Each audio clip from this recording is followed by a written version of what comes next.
Nagiging problema ang pagsunod kung wala kang tunay na pananampalataya sa Diyos. Hindi mo siya magkakaroon kung hindi mo siya kilala, kaya ka nahihirapan.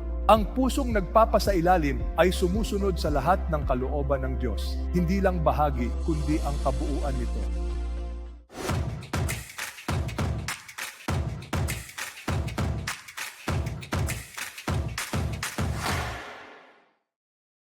Ngayon, pag-uusapan natin ang tungkol sa kung paano ang tunay na pananampalataya ay debosyon sa Diyos. Okay? Ngayon, gusto mo man o hindi, ikaw ay deboto sa isang bagay o isang tao. Ngunit ang tunay na pananampalataya ay babaguhin ang iyong puso upang ito ay maging deboto sa Diyos.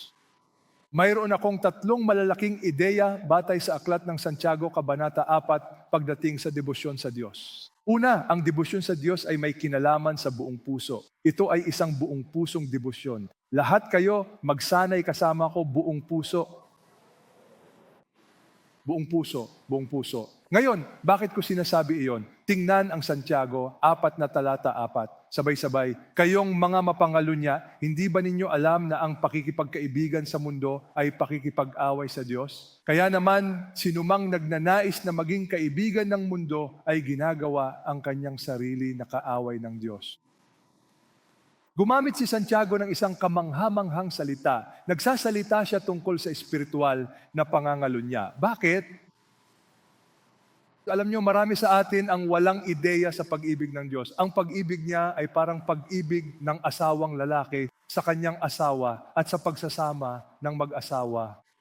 At kapag hindi tayo naging tapat sa Kanya, tinatawag niya itong espiritual na pangangalunya. Napakaseryosong salita nito. Halimbawa, sinasabi niya na hindi mo maaaring mahalin ang mundo at ang Diyos ng sabay. Ang pakikipagkaibigan sa mundo ay pakikipag-away sa Diyos. Hindi man lang ito neutral. Ito ay pakikipag-away sa Diyos. Hindi mo maaaring piliin ang pareho. Marami sa atin ang hindi alam ang tunay na kahulugan ng pagmamahal sa mundo. Tungkol ito sa mga pagpapahalaga na ipaliliwanag ko sandali. Susunod, mapapansin ninyo na sinasabi nito, kaya naman, kung nais mong maging kaibigan ng mundo, ibig sabihin ay gusto mong yakapin ang mga pagpapahalaga para matanggap ng mga tao, para maging popular dahil ginagawa ito ng lahat, kahit na ito ay labag sa Biblia, pero iyon ang gusto mo. At iyan ang dahilan kung bakit binabalaan ko ang lahat ng mga pastor ng simbahan kung magsisimula kayong magkompromiso at yakapin ang woke ideology, malilito kayo. Sinasabi ng Biblia na nagiging ano kayo, basahin ng lahat, nagiging kaaway kayo ng Diyos. Sa Biblia, ang pag-ibig ng Diyos sa atin ay ibinibigay sa maraming metapora. Ang isa sa mga ito ay asawang lalaki at asawang babae. Halimbawa, ang iyong asawa ay ang iyong lumikha na ang pangalan ay Panginoon ng mga hukbo at ang iyong manunubos ay tinatawag na Diyos ng lahat ng mga hukbo. Napapansin niyo ba sa Biblia? Para maunawaan ang pag-ibig ng Diyos, makikita nating inihahalin tulad siya sa isang ama. Bakit? Para malaman ninyo kung gaano niya kayo kamahal. Ang problema ay ito, wala kayong amang mapagmahal, kaya nahihirapan kayong intindihin ang pag-ibig ng Diyos. Ang pag-ibig ng Diyos ay inihahalin tulad sa pag-ibig ng isang asawang lalaki, mapagkalinga. Pero ang asawa mo ay hindi tapat, kaya nahihirapan kang umunawa. Kaya sasabihin ko sa iyo ngayon, isipin mo ang pinakamabuting ama. Ang pinakamabuting ama. Ang Diyos ay higit pa sa pinakamabuting ama. Nung naging ama ako, nagsimula kong maunawaan ang pag-ibig ng Diyos. Hindi ko lubos na naunawaan ang pag-ibig ng Diyos hanggang sa maging ama ako. Dahil bilang isang ama, mahal ko ang aking mga anak. Hindi ko gugustuhin gumawa ng anumang makakasakit sa aking mga anak. Sa katunayan, gagawin ko ang lahat para protektahan ang aking mga anak. At napagtanto ko, kung mahal ko ang aking mga anak, mas mahal ako ng Diyos. Sunod ang larawan ng isang asawang lalaki, ang relasyon ng mag-asawa, katapatan. Ganyang kalaki ang pag-ibig ng Diyos sa iyo. Pero kapag sinuway mo siya, kapag tumalikod ka sa Kanya, ito ay parang espiritual na pangangalunya. Ang bagong tipan ay naghahambing din sa ating relasyon kay Jesus bilang mag-asawa. Tignan ninyo, sinasabi sa atin ng Biblia tungkol sa huling araw, sa aklat ng Pahayag, Kabanata 11, sa katapusan ng panahon, basahin natin ng sabay-sabay. Magalak tayo at magsaya at ibigay ang kaluwalhatian sa Kanya sapagkat dumating na ang kasal ng kordero at ang kanyang nobya ay naghanda na. Tayo ang tinatawag na nobya. Si Jesus ang nobyo. Ang simbahan, ang mga tao ng Diyos ang nobya. Iyan ay isang paghahambing. Ipinagkaloob sa Kanya na magsuot ng mainam na lino, iyan ang simbahan. Maliwanag at malinis sapagkat ang mainam na lino ay ang mga matuwid na gawa ng mga banal. Kaya naman, gumagamit si Santiago ng lengguwahe ng pag-ibig na kailangan ninyong maunawaan. Ang maging tapat sa Diyos ay isang pag-ibig na buong puso. Kaya mayroon kayong ganitong salita. Sa tingin ba ninyo ay walang saysay ang sinasabi ng kasulatan? Siya ay naninibughong nagnanasa sa Espiritu na kanyang pinatahan sa atin. Napansin ba ninyo ang salitang paninibugho? Ang paninibugho ay hindi laging masama. Mayroong uri ng paninibugho na napakabuti. Ito ang paninibugho na mapangalaga sa isa't isa. Halimbawa, tingnan ninyo ang Exodo Kabanata 20. Basahin natin sabay-sabay. Lahat tayo, ako ang Panginoon mong Diyos na naglabas sa iyo mula sa lupain ng Ehipto, mula sa bahay ng pagkaalipin. Pansinin ang panimula. Sinasabi ng Diyos, ako ang inyong tagapagligtas. Inilabas ko kayo mula sa pagkaalipin. Ang paghahambing ko ngayon ay ang paglabas mula sa pag-aalipin ng kasalanan. Pansinin ninyo, kayong lahat, huwag kayong magkakaroon ng ibang mga Diyos sa harap ko. Bakit? Dahil, basahin natin, huwag kayong gagawa para sa inyong sarili ng anumang Diyos-Diyosan. Huwag ninyo silang sasambahin o paglilingkuran. Basahin nating lahat, sapagkat ang Panginoon mong Diyos ay isang mapanibughuing Diyos. Ang panibugho ng Diyos ay hindi makasarili. Ang panibugho ng Diyos ay para sa iyong ikabubuti, para sa iyong proteksyon, dahil alam ng Diyos na kung mayroon kang Diyos-Diyosan, magsisimula kang sumamba at maglingkod sa kanila. Ang Diyos-Diyosan ay wawasak sa iyo. Gusto ko ang sinabi ni William Barclay. Ang taong ito ay isang scholar, okay? Basahin natin ng sabay-sabay. Ang lahat ng kasalanan ay kasalanan laban sa pag-ibig. Ibig sabihin nito, ang ating relasyon sa Diyos ay hindi katulad ng malayong relasyon ng hari at nasasakupan o ng Panginoon at alipin, kundi katulad ng matalik na relasyon ng mag-asawa. Ang sinasabi niya ay ang sinasabi rin ng Biblia, mahal ka ng Diyos. Ngunit kung pagtataksilan mo siya, kung susuwayin mo siya, kung magkakasala ka, nasasaktan siya.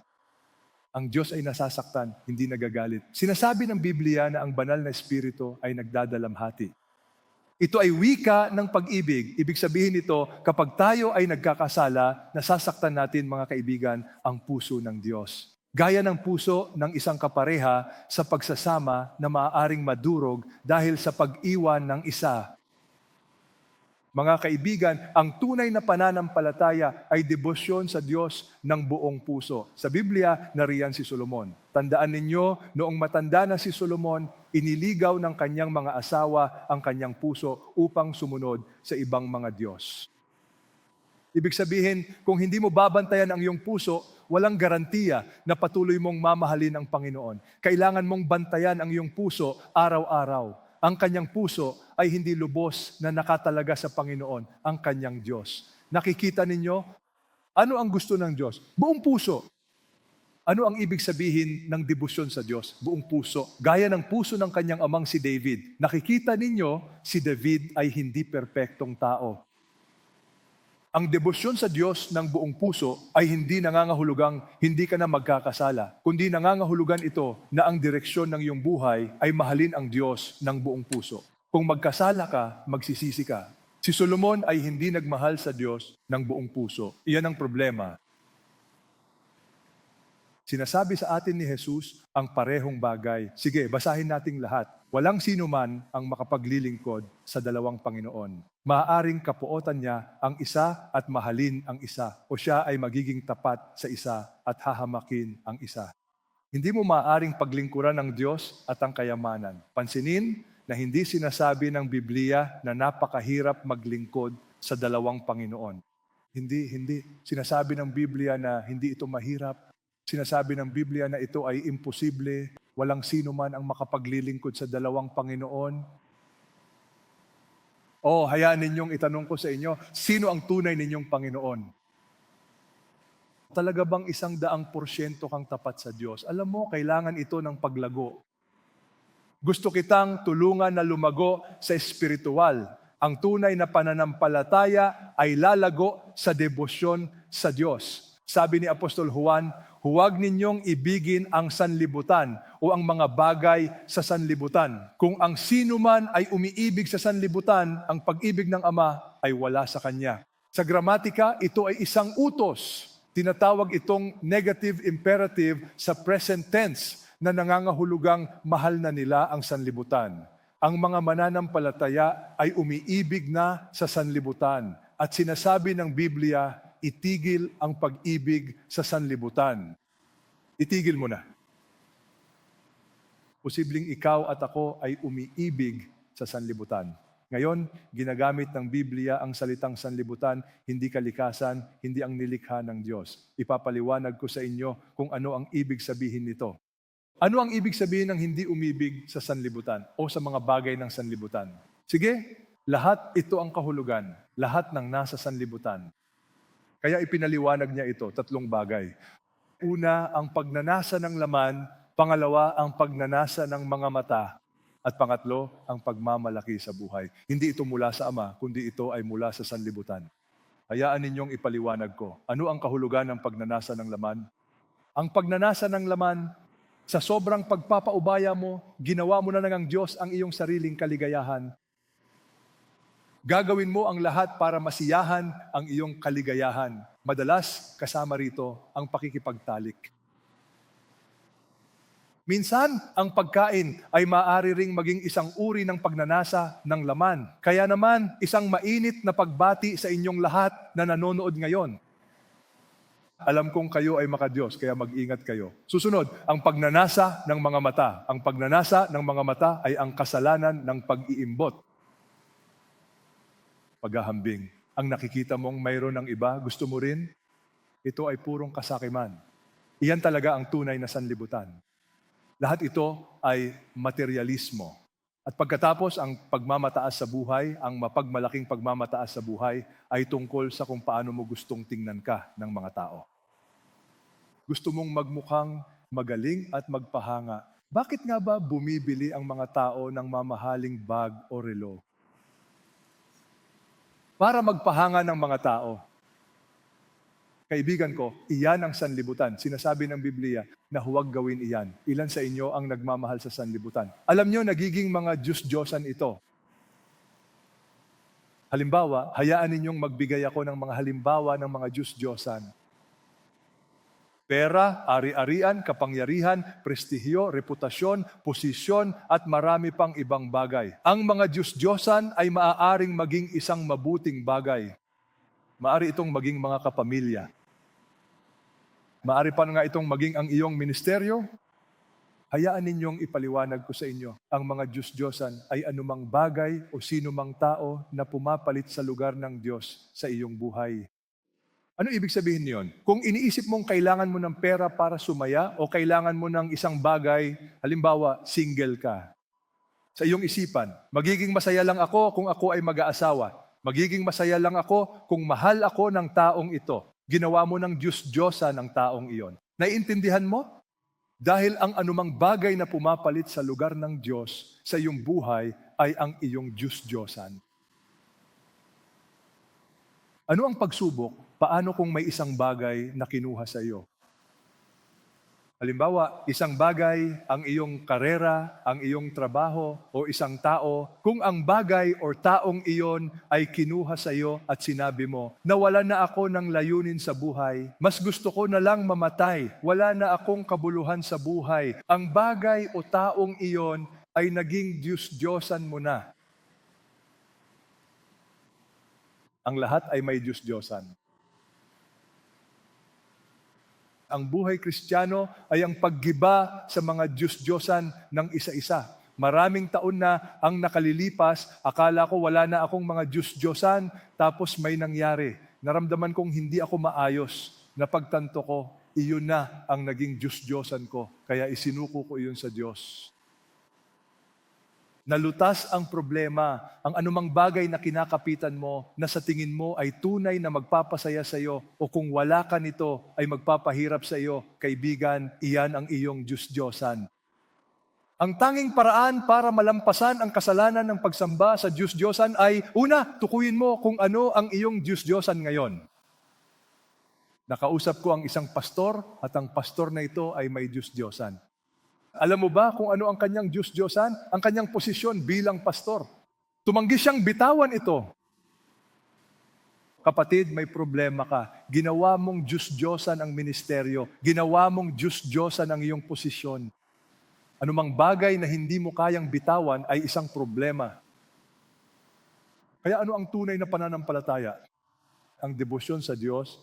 Ibig sabihin nito ay pagmamahal ng buong puso.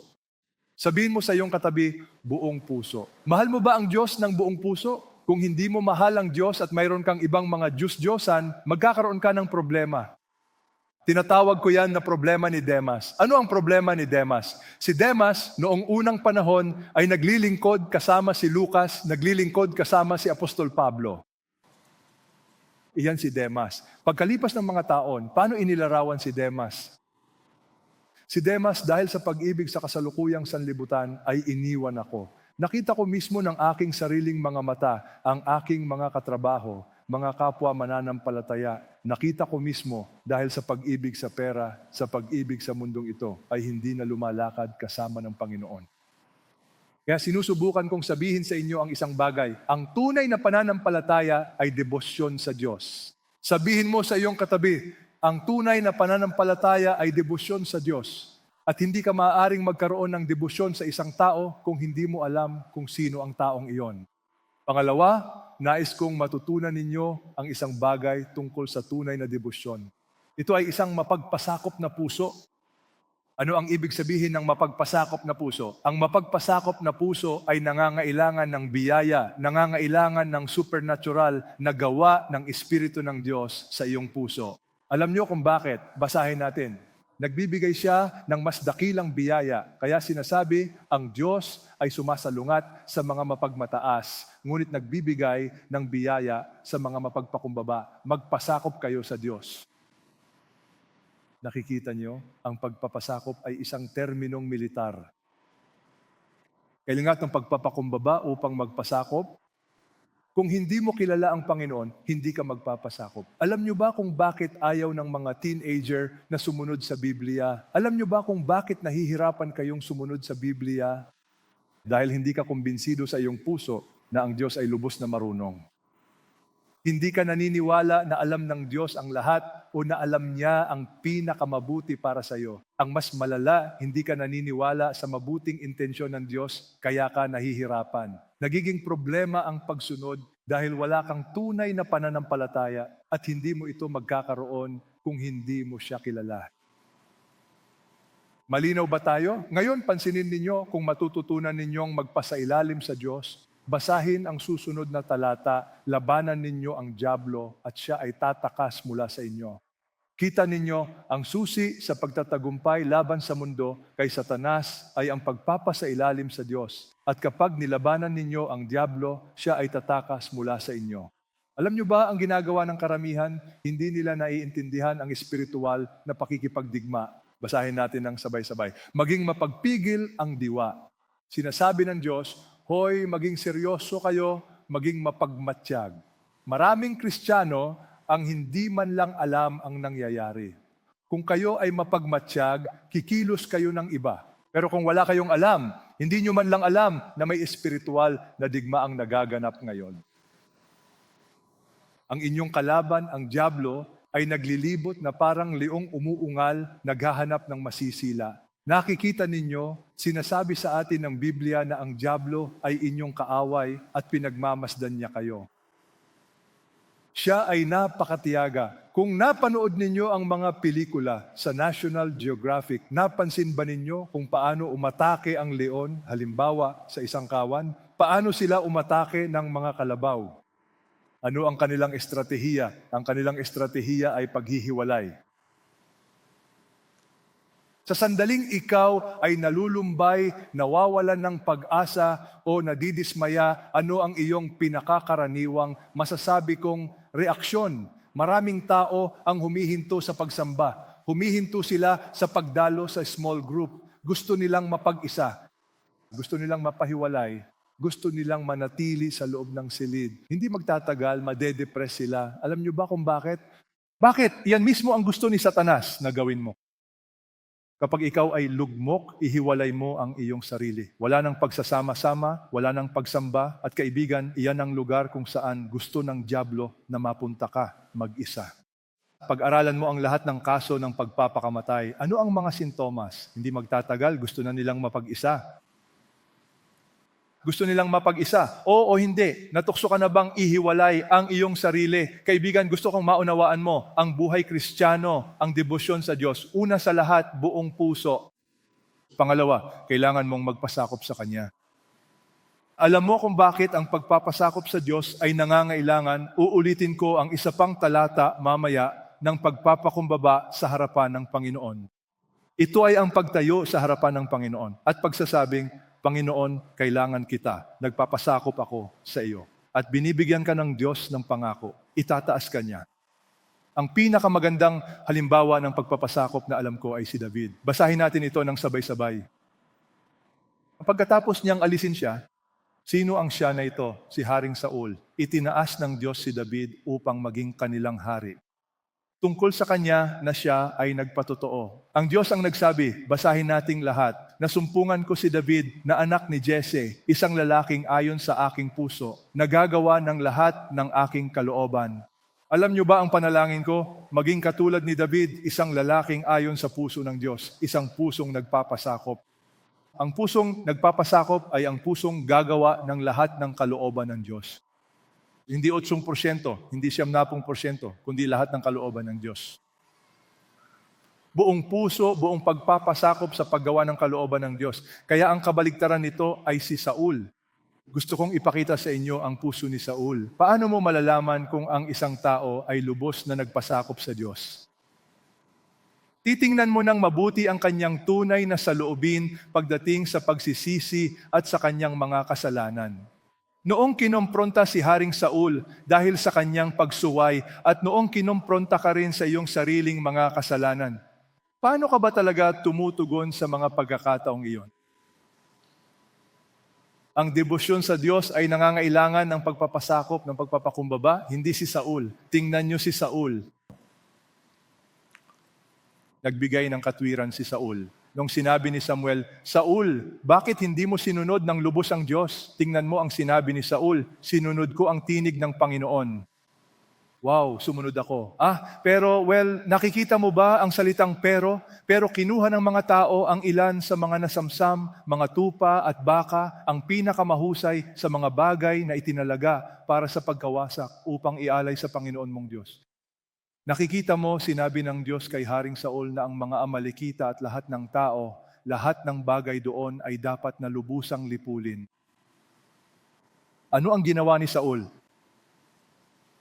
Tingnan mo ang kanyang mga palusot. O sumunod ako. Gayunpaman, sa kabila ng lahat ng mga pangyayari, ang mga bagay na pinili at itinalaga para sa lubusang pagkawasak ay nais ko pa ring ialay ng buong puso sa ating Panginoon bilang isang handog.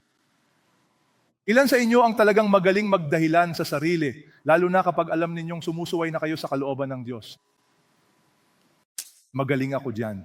Kayo ba? Magaling din ba kayo dyan? Nagbibigay kayo ng katwiran, nagdadahilan kayo, oo o hindi? Oo. Lakasan nyo, lakasan nyo.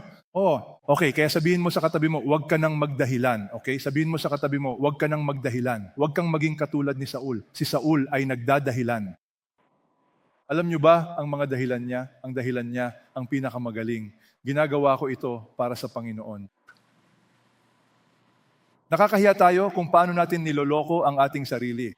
Marami na akong nakitang mga pastor, maraming mga leader, sinusuway nila ang salita ng Diyos sa pamamagitan ng pagdadahilan na para ito sa Diyos.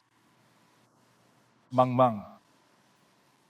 Alam nyo, ang mahalagang katotohanang dapat ninyong maunawaan tungkol sa pagpapasakop sa Diyos ay ang lubos na pagsunod. Uulitin ko.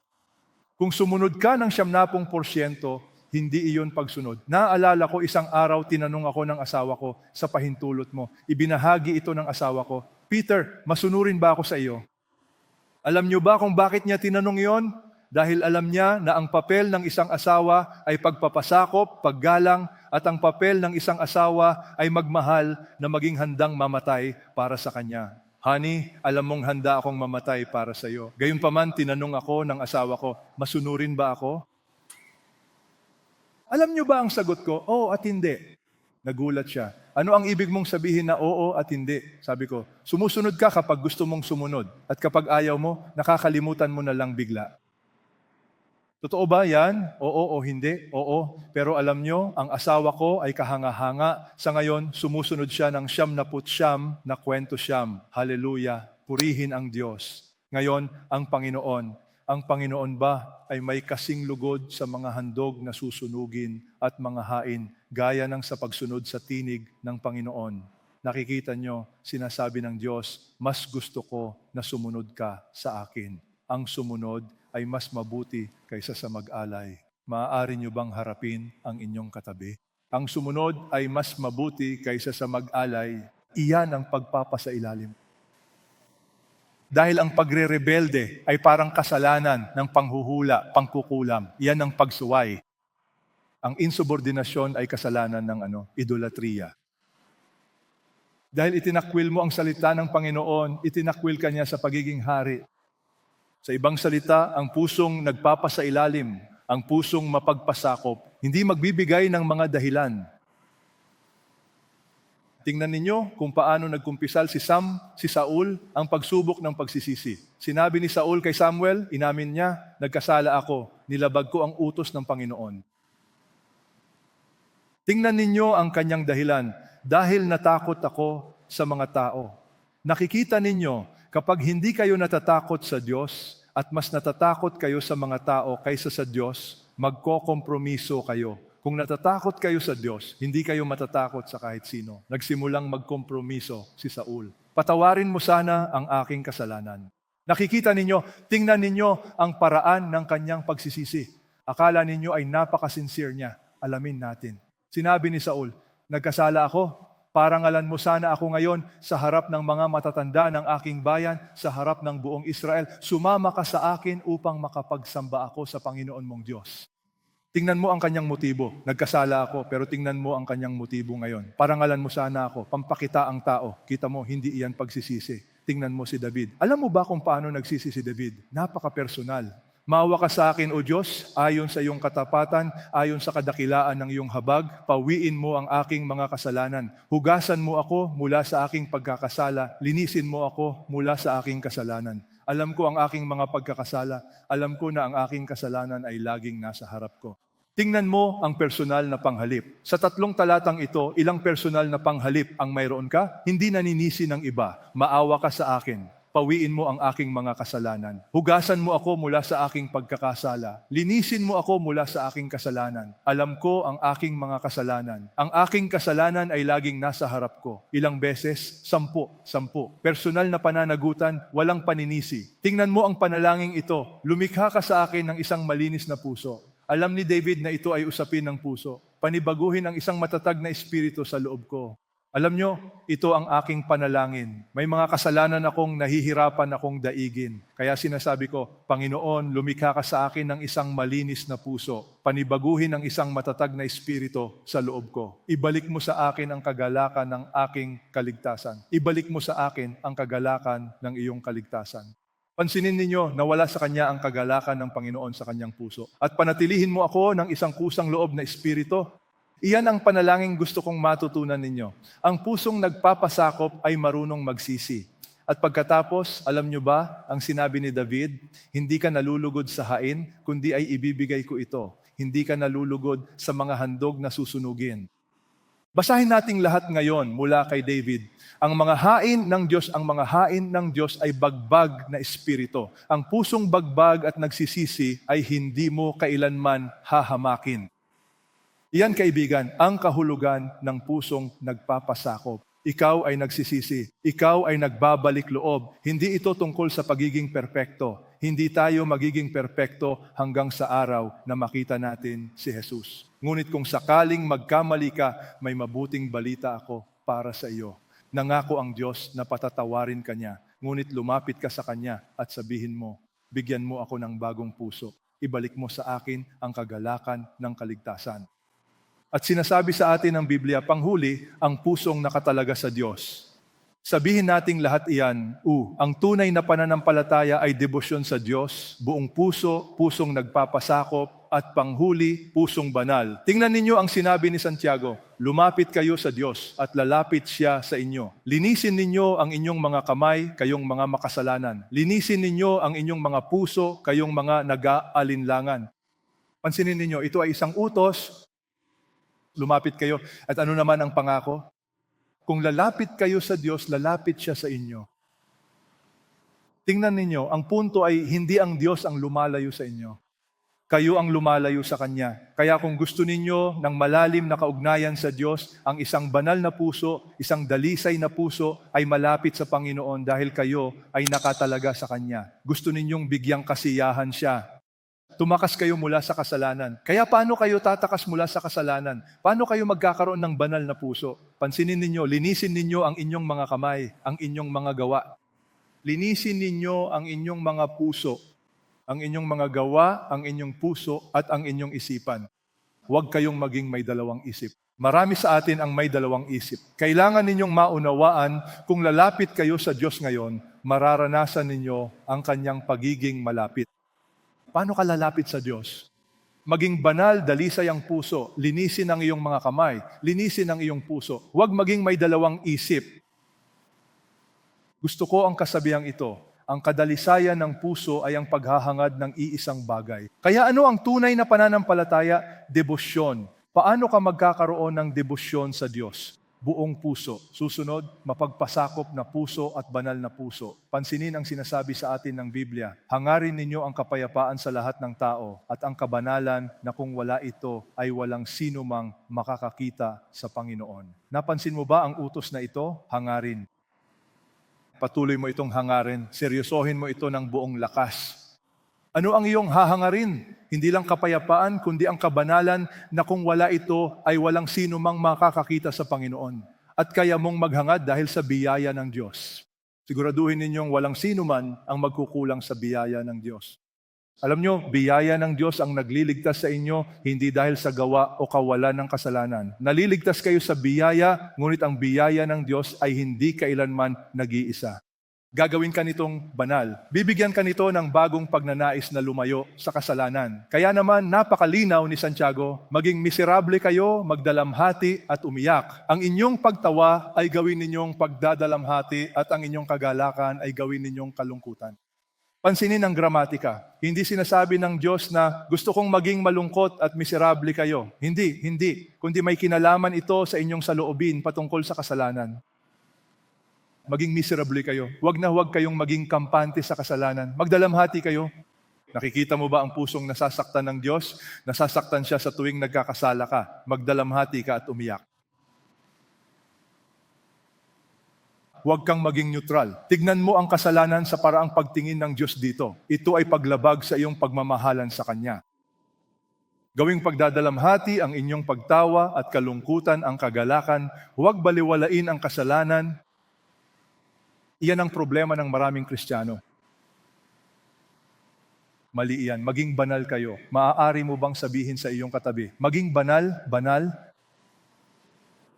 Hayaan ninyong sabihin ko, ang Diyos ay hindi kontra sa kagalakan at hindi rin sa katatawanan. Kailangan ninyong seryosoin ang kasalanan.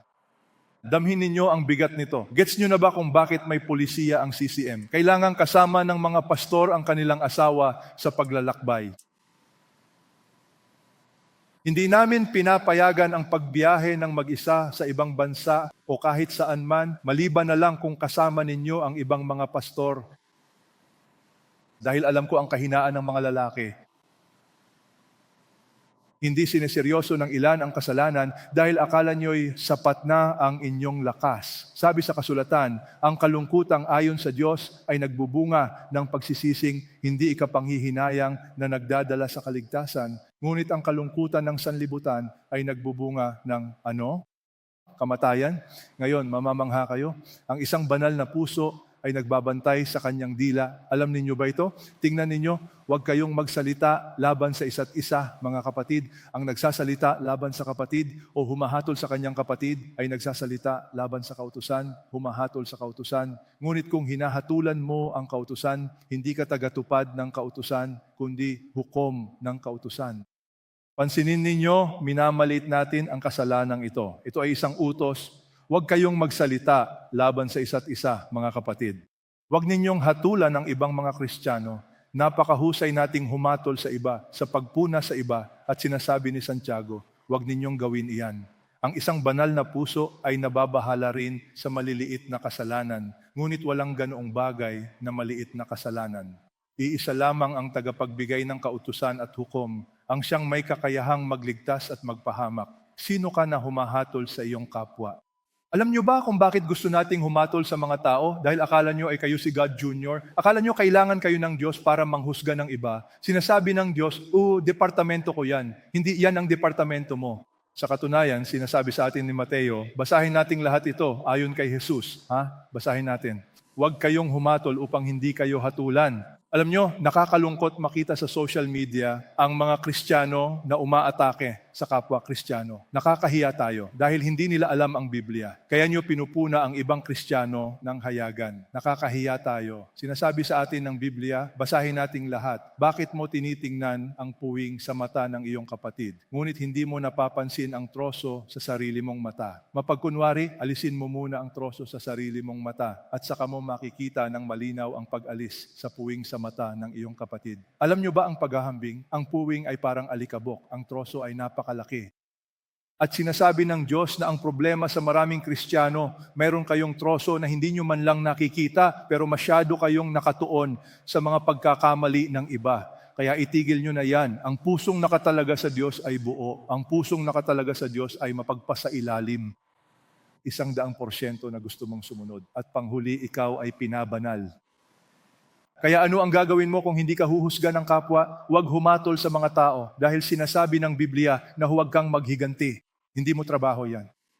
Magbigay daan ka sa puot ng Diyos. Akin ang paghihiganti, ako ang gaganti. Alam ko na ang ilan sa inyo ay gustong humusga sa lahat ng mga politiko. Sinasabi ko sa inyo ngayon, ipagdasal nyo sila at magbigay daan sa puot ng Diyos. Kaya paano mo mapapanatili ang iyong debosyon sa Diyos? Sa ating pagtatapos, iminumungkahi ko, ito ay isa sa aking mga memory verse. Okay? Ang ating pagkamamamayan ay nasa langit kung saan tayo ay sabik na naghihintay para sa isang tagapagligtas, ang Panginoong Hesus. Sabik ka bang naghihintay? Oo. Ang ilan sa inyo ay hindi man lang alam paano ako maghihintay para sa isang tagapagligtas. Hindi naman si Hesus ang aking tagapagligtas. Pero kung sabik kang naghihintay araw-araw, ginagaranti ako sa iyo, ang iyong puso ay laging magliliyab para sa Panginoon. Alam mo kung bakit? Dahil araw-araw mong sinisimulan sa pagdarasal, Panginoon, kung darating ka man ngayon, tinatanggap kita. Handa na akong makatagpo ka. Ilan sa inyo sa ating pagtatapos ang nakakaalam ng kwento ni Hachiko?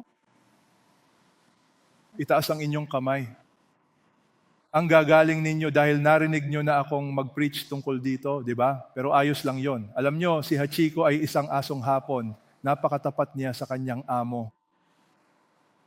Araw-araw, sumasama siya sa kanyang amo papunta sa Shibuya Station sa Japan. Isang araw, inatake sa puso ang amo niya, kaya hindi na nakabalik ang amo.